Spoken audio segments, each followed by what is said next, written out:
Hello दोस्तों, स्वागत है आप सभी का स्टडी विद थमन सिंह में। आज हम पढ़ने वाले हैं भूगोल। भूगोल में हम लोगों ने स्टार्ट किया था पृथ्वी की उत्पत्ति के बारे में। तो पिछला हमने क्लास में देखा था द्वैतवादी के बारे अद्वैतवादी के बारे में, यानी कि पृथ्वी के जो जितने लोगों ने अद्वैतवादी के बारे में बताया था किस तरह से पृथ्वी की उत्पत्ति हुई है, उसके बारे में देखा था। आज हम देखेंगे पृथ्वी की उत्पत्ति में ही जो पृथ्वी की उत्पत्ति है,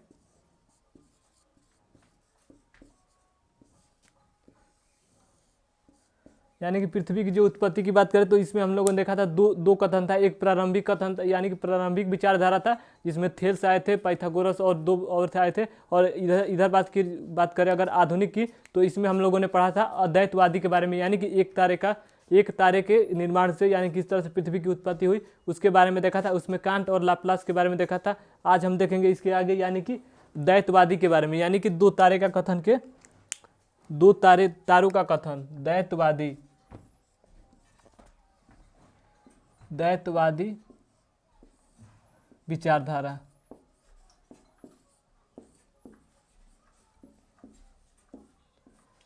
इसमें हम लोगों को 5 वैज्ञानिकों के बारे में पढ़ना है। इसमें हम लोगों को 5 कथन के बारे में पढ़ना है द्वैतवादी के बारे में, यानी कि दो तारे के कथन के बारे में से किस तरह से पृथ्वी की उत्पत्ति हुई है उसके बारे में पढ़ेंगे। तो सब आइए स्टार्ट करते हैं। सबसे जो पहला है हमारा इसमें जो सबसे पहला है चैम्बरलिन एवं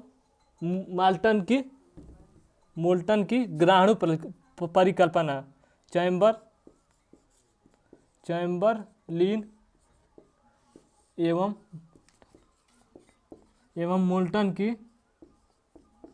मोल्टन की ग्रहाणु परिकल्पना।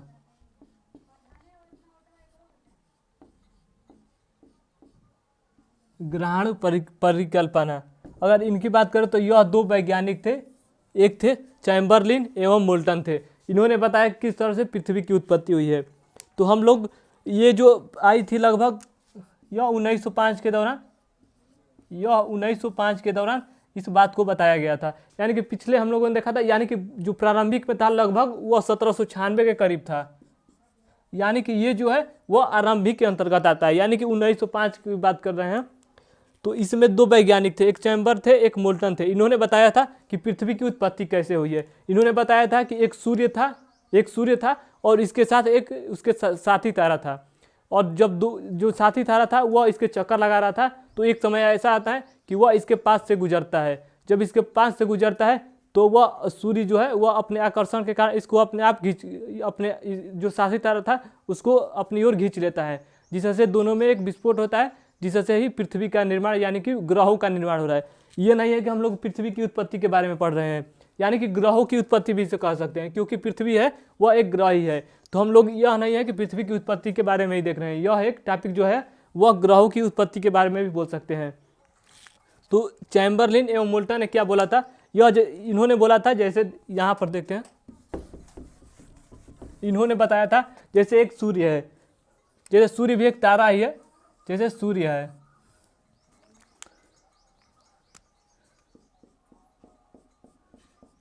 जैसे सूर्य था और इसके पास ही एक यहाँ पर लगभग एक साथी तारा हुआ करता था, यानी कि आदिकाल में सूर्य था और इसके एक आदि तारा इसके पास ही चक्कर लगा रहा था, यानी कि ये भी एक इसका तारा ही था, यह एक साथी तारा था, इसका साथी तारा।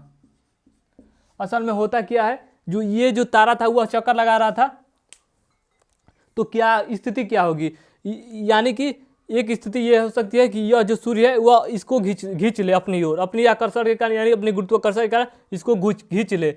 अगर इसकी बात करें इस तारा की, यानी कि साथी तारा की बात करें, तो यह क्या कर सकता है, यह इसको खींच सकता है, लेकिन इसके पास इतना गुरुत्वाकर्षण नहीं है कि यह सूर्य को खींच सकता है। जब यह चक्कर लगा रहा था, जब यह इस तरह से चक्कर लगा रहा था, तो होता क्या है, जैसे मान लीजिए ये चक्कर लगा रहा है, तो ये सूर्य के गुरुत्वाकर्षण के कारण यह जब इसके पास से गुजरा, तो यह अपने आकर्षण के कारण इसको अपने आप में सटा लिया, जिससे एक विस्फोट होता है, जिसको ही नाम दिया गया ग्रहाणु। जिसको ही नाम दिया गया ग्रहाणु, यानी कि हम लोग पढ़ रहे हैं चैम्बरलिन एवं मोल्टन की ग्रहाणु परिकल्पना। तो यही जो मतलब छल्ले निकले थे वो आदिकाल में यानी आगे चलकर यह अपने अब संकुचित होते हैं, यानी कि अपने जो जितने भी छल्ले थे वो एक एक में जुटते हैं, और यही जो थे वो आगे चलकर ग्रहों का निर्माण करते हैं। अब ग्रहों में पृथ्वी भी आ जाएगी, यानी कि इसी में पृथ्वी की उत्पत्ति होती है। इन्होंने बताया था कि पृथ्वी की उत्पत्ति कैसे हुई है। एक सूर्य था और एक इसके साथ ही एक साथी तारा हुआ करता था। जब इसके चक्कर लगा रहा था तो जो सूर्य है वो अपने गुरुत्वाकर्षण के कारण इसको अपने गुरुत्वाकर्षण के कारण इसको अपने अंदर खींच ली, जिससे दोनों में एक विस्फोट होता है और इसको ही ग्रहाणु नाम दिया गया। और यही आगे चलकर संकुचित होकर ग्रहों का निर्माण करते हैं। तो हम लोगों ने देखा चैम्बरलिन एवं मोल्टन की ग्रहाणु परिकल्पना, जो 1905 में यह कथन दिए थे। तो हम इसके आगे देखते हैं, यानी कि जो दूसरा कथन है इसके बारे में देखते हैं।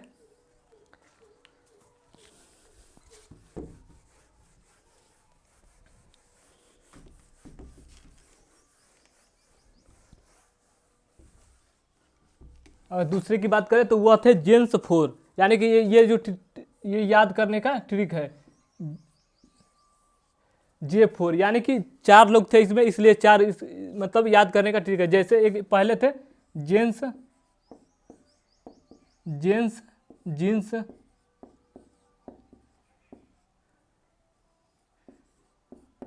जीन्स एवं जेफरी की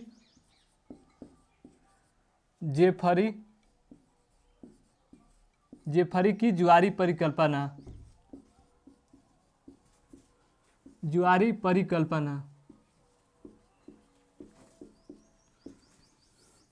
जीन्स एवं जेफरी की ज्वारी परिकल्पना, इसलिए इसको J4 भी कहे हैं, मतलब याद करने के लिए कि 4 लोग हैं, जीन्स जेफरी और ज्वारी है, इसलिए इसको J4 कहा गया है। यानी कि अगर इसकी ये कहा नहीं गया है, ये याद करने के लिए हमने लिखा है मतलब J4, जैसे इसे मिटा दीजिए, जाने दीजिए। यह है जीन्स एवं जेफरी की ज्वारी परिकल्पना। इन्होंने यानी कि जेम्स और जीन्स और जेफरी तो जो थे वह एक ही कथन देते हैं, लेकिन जो बाद में जेफरी जो है अपना कथन चेंज करते हैं और यह एक अलग कथन देते हैं। तो सबसे पहले यह एक कथन दिए थे, जैसे इन्होंने कुछ अलग नहीं बताया था, जो यानी कि इससे पहले जो चैम्बरलिन और मोल्टन थे उनकी ही प्रक्रिया को इन्होंने दोहराया था। इन्होंने क्या बताया था, जैसे सूर्य था और यह एक तारा है और इसके पास ही एक इसका साथी तारा हुआ करता था। इसके पास ही एक साथी तारा था इसका। तो इन्होंने कुछ अलग नहीं बताया, उन्होंने बस वही बात को कहा, लेकिन अपने कहने का तरीका इनका चेंज था। यानी कि इन्होंने बताया कि पृथ्वी की उत्पत्ति कैसे हुई है, तो इन्होंने बताया जब यह चक्कर लगा रहा था, यानी कि चक्कर जब लगा रहा था तो सूर्य का गुरुत्वाकर्षण इसके अपेक्षा बहुत ही ज़्यादा है। जब यह चक्कर लगा रहा था तो यह इससे आकर टकराता है। जब टकराता है तो वह एक ज्वार की तरफ उठ जाता है, यानी कि यह एक ज्वार की तरफ, इस तरह से ज्वार की तरफ उठ जाता है।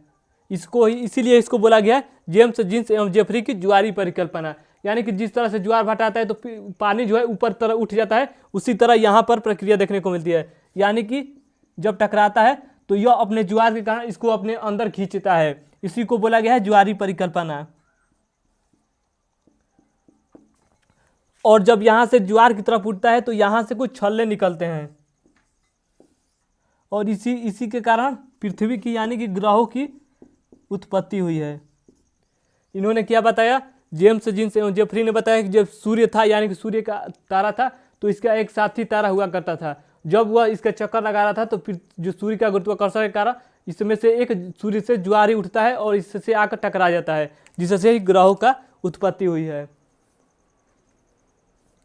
अगर जेफरी की बात करें तो यह यानी कि यह शुरू में मानते थे कि यह प्रक्रिया हुई है, लेकिन जेफरी जो है एक अलग अपना प्रक्रिया भी दिए थे, कथन एक अलग भी दिए थे। अगर इसकी बात करें जेम्स जीन्स जेफरी की, तो यह लगभग 1919 में, यानी कि जिस समय भारत में चौरी चौरा कांड हुआ था उसी समय, यानी कि 1919 में यह कथन दिया गया था। यानी कि उस समय भारत में चौरी चौरा कांड हुआ था, उसी समय यह कथन दिया गया था। तो हम लोग देख रहे हैं जेफरी ने बताया था जैसे सूर्य है, सूर्य ने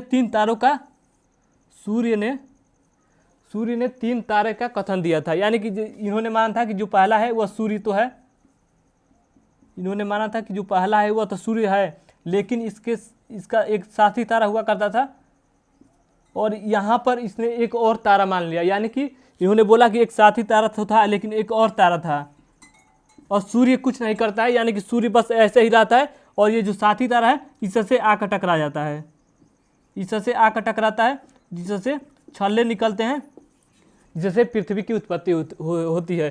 तो हमने देखा जेम्स जीम्स जेफरी की ज्वारीय परिकल्पना। जो जेम्स जीम्स और जेफरी थे, इन्होंने सबसे पहले कथन दिया था कि जो सूर्य है जब तारा इससे से गुजरा तो एक ज्वार की तरफ ज्वार उठता है, वह इससे पृथ्वी मतलब तारा को अपने अंदर खींचा, जिससे ही इसमें टकराव होता है और यहाँ पर छल्ले निकलते हैं, जिससे पृथ्वी की उत्पत्ति होती है। और फिर जो जेफरी थे एक अलग बाद में कथन देते हैं, इन्होंने बताया कि जो सूर्य है वह बस ऐसे ही था, यानी कि सूर्य था और इसका एक साथी तारा था और इसका एक और तारा था, और यह दोनों आपस में टकराए जिससे पृथ्वी की उत्पत्ति हुई है। तो हम लोगों ने दो लोगों के बारे में देखा, अब तीसरे के बारे में देखते हैं, यानी कि रसेल की द्वैतवादी परिकल्पना।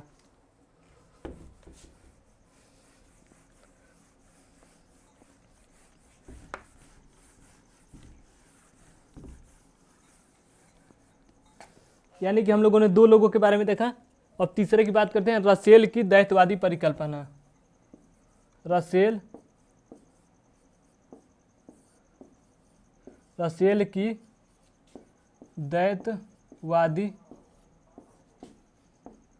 परिकल्पना। इन्होंने बताया, रसेल ने बताया यह एक अमेरिकी वैज्ञानिक थे, यानी कि यह एक अमेरिकी वैज्ञानिक थे।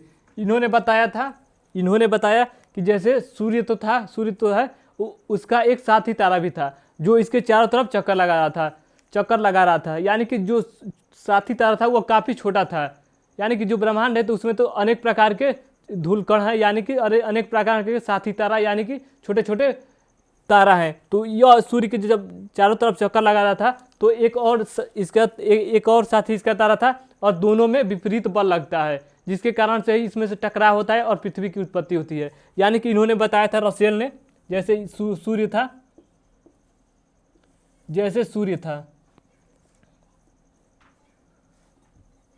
इन्होंने बताया कि जैसे सूर्य है और इसका एक साथी तारा था। जैसे यहाँ पर मान लीजिए एक छोटा सा साथी तारा था जो इसके चारों तरफ, सूर्य के चारों तरफ चक्कर लगा रहा था, लेकिन यह जो तारा था यह तीसरे एक तारे के संपर्क में आ जाता है। यानी कि यह जो सूर्य है, जो सूर्य के चारों तरफ यह चक्कर तो लगा रहा है, लेकिन इसके यह तीसरे तारे के संपर्क में आ जाता है, तारों के संपर्क में आ जाता है, जिससे क्या होता है, इन दोनों में विपरीत बल लगता है, विपरीत बल लगता है। इन दोनों में क्या होता है, विपरीत बल लगता है। जैसे चुंबक की बात करें तो अगर दोनों चुंबक को अगर उत्तरी ध्रुव चिपकाया जाए तो वह नहीं चिपकेंगे, यानी कि दक्षिण ध्रुव भी अगर पास में चिपकाया जाए तो नहीं चिपकेंगे। इसी प्रकार से यहाँ देखने को मिलता है, यानी कि जो दोनों थे वह दोनों में आपस में विपरीत बल लग रहा था। यानी कि इसकी जो गति थी इस तरह से हो रही थी और इसकी गति थी वह इस तरह से हो रही थी। तो एक समय ऐसा आया कि यह दोनों में मतलब जब विपरीत बल लगेगा तो इस तरह से अगर चक्कर लगा रहा है तो एक समय ऐसा आया कि यह इसके पास आ गया, और विपरीत बल के कारण इसमें एक विस्फोट होता है। जब विस्फोट होता है इसमें तो यहाँ से अलग अलग प्रकार के छल्ले निकलते हैं, इससे ही पृथ्वी की उत्पत्ति हुई है। यानी कि रसेल का मानना था कि सूर्य जो है उसका एक साथी तारा था, वह चक्कर लगा रहा था, लेकिन जो साथी तारा था वह दूसरे तारे के संपर्क में आ जाता है, जिससे ही दोनों विस्फोट होती है, जिससे ही पृथ्वी की उत्पत्ति होती है। यानी कि अलग अलग लोगों का अलग अलग अपने हिसाब से मानना था, ये कोई फिक्स नहीं है कि ऐसा ही हुआ होगा, यह एक परिकल्पना ही है, बस यह केवल परिकल्पना है। यह अभी सिद्ध नहीं हुआ है कि ऐसा ही कुछ हुआ होगा, यह एक लोगों ने परिकल्पना बताया है कि ऐसा कुछ हुआ होगा, यानी कि पृथ्वी की उत्पत्ति ऐसे ही हुई होगी। तो हम लोग बस परिकल्पना के बारे में देख रहे हैं। तो हम लोगों ने 3 लोगों के बारे में देख लिया, अब चौथे की बात करते हैं। फ्रेड ओयल एवं लिटिल की आद्य तारा परिकल्पना।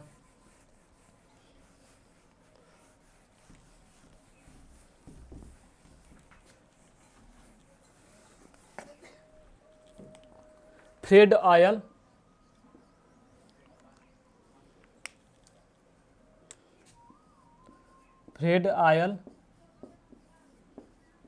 आयल एवं लिटिल की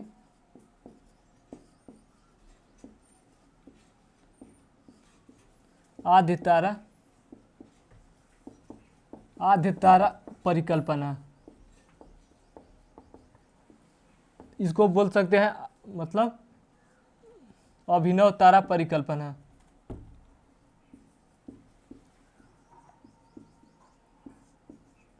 अभिनव तारा परिकल्पना। ये दो वैज्ञानिक थे, एक थे फ्रेड ऑयल थे, एक लिटिल थे। इन्होंने बताया था कि पृथ्वी की उत्पत्ति कैसे हुई है। तो एक सूर्य था, यानी कि ये भी जो थे वह कुछ अलग नहीं बताए थे, उन पीछे वाली बात ही दोहराए थे। यानी कि एक था सूर्य था। इन्होंने सबसे पहले अगर 3 तारे के बारे में बात करें तो सबसे पहले जो अगर 3 तारों को अगर मानकर सबसे पहले की अगर बात करें तो इन्होंने बताया था कि जो पृथ्वी की उत्पत्ति हुई है वह 3 तारों के कारण हुई है, जो कि सबसे पहले इन्होंने ही बताया था। अगर इनकी बात करें तो इन्होंने माना था कि एक सूर्य है और इसके पास एक साथी तारा था और एक और तारा था। यानी कि सूर्य जो है ये इसके चक्कर लगा रहा था, लेकिन एक साथी तारा था यह इसके संपर्क में आ जाता है और दोनों में टकराव होता है। दोनों में टकराव होता है और इसके कारण ही छल्ले निकलते हैं, तो वही पृथ्वी की उत्पत्ति हुई है। तो इन्होंने कुछ अलग नहीं बताया था, इन्होंने ही इनकी बातों को ही दोहराया था। इन्होंने बताया था कि फ्रेड ओयल एवं लिटिल आदि तारा, इसको बोला जाता है आदि तारा परिकल्पना या अभिनव तारा परिकल्पना। इन्होंने कुछ अलग नहीं बताया था। इन्होंने बताया था सूर्य था और एक जो इसके मतलब 2 साथी तारे थे वह दोनों आपस में ही टकरा गए और इसके कारण से जो छल्ले निकले उसी में से पृथ्वी था और सभी ग्रह थे। तो हम लोगों ने 4 लोगों के बारे में पढ़ा और एक लास्ट है जो उसके बारे में देख लेते हैं। जो लास्ट है ऑटो शिम्ड की परिकल्पना। ऑटो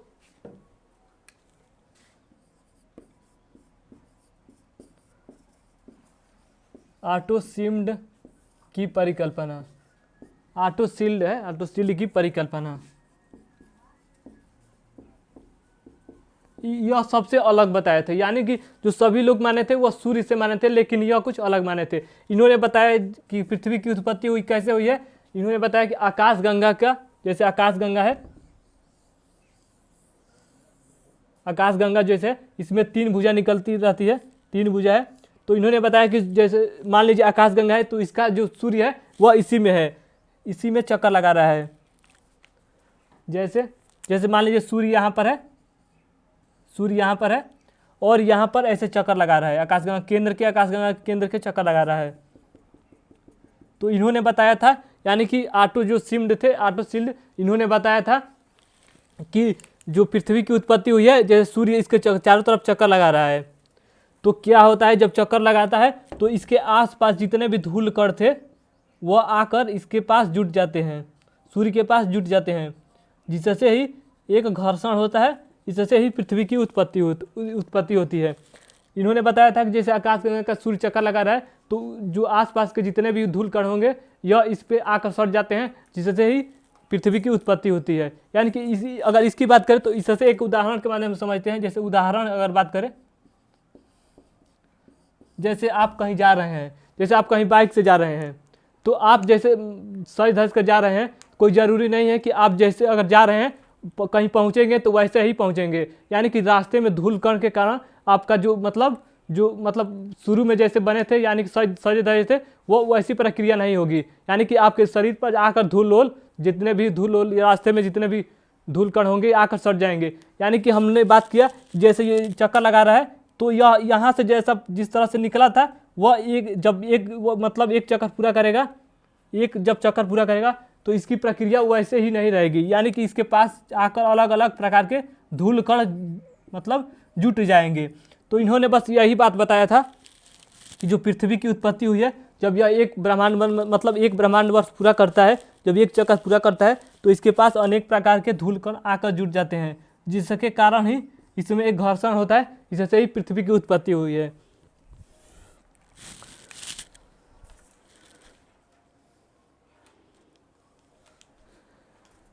तो हम लोगों ने देखा पृथ्वी की उत्पत्ति के बारे में, कैसे पृथ्वी की उत्पत्ति हुई है। सबसे पहले हम लोगों ने बात किया था, अगर प्रारंभिक की बात किया था, यानी कि उसमें थेल्स आए थे, थेल्स एलेक्जेंडर आए थे, उसके से पाइथागोरस आए थे, उसके बाद से हेराक्लिटस आए थे, उसके बाद से आधुनिक में हम लोगों ने देखा कांट के बारे में देखा था, उसके बाद से फिर देखा था लाप्लास के बारे में देखा था, फिर आज हम लोगों ने 5 वैज्ञानिक के बारे में देखा था, यानी कि सबसे पहले मतलब उनके बारे में देखा था, चैम्बरलिन एवं मोल्टन की ग्राउंड परिकल्पना के बारे में देखा था, फिर जेम्स एवं जीन्स की जेफरी परिकल्पना के बारे में देखा था, फिर हम लोगों ने देखा, यानी कि उनके बाद हम लोगों ने देखा था रसेल की द्वैतवादी परिकल्पना के बारे में देखा था, फिर देखा था अभिनव तारा वाला, यानी कि उसके बाद देखा था फ्रेड एवं आयल की लिटिल आदि तारा के बारे में देखा था, उसके बाद से लास्ट जो था ऑटो शिम्ड, इसको कहा था ऑटो शिम्ड की परिकल्पना के बारे में देखा था। इन्होंने जो माना था आकाशगंगा के, यानी कि आकाशगंगा जैसे पृथ्वी का जैसे सूर्य है उसका चक्कर लगा रही है केंद्र का, तो इसके जब चक्कर लगा रही है तो कोई ज़रूरी नहीं है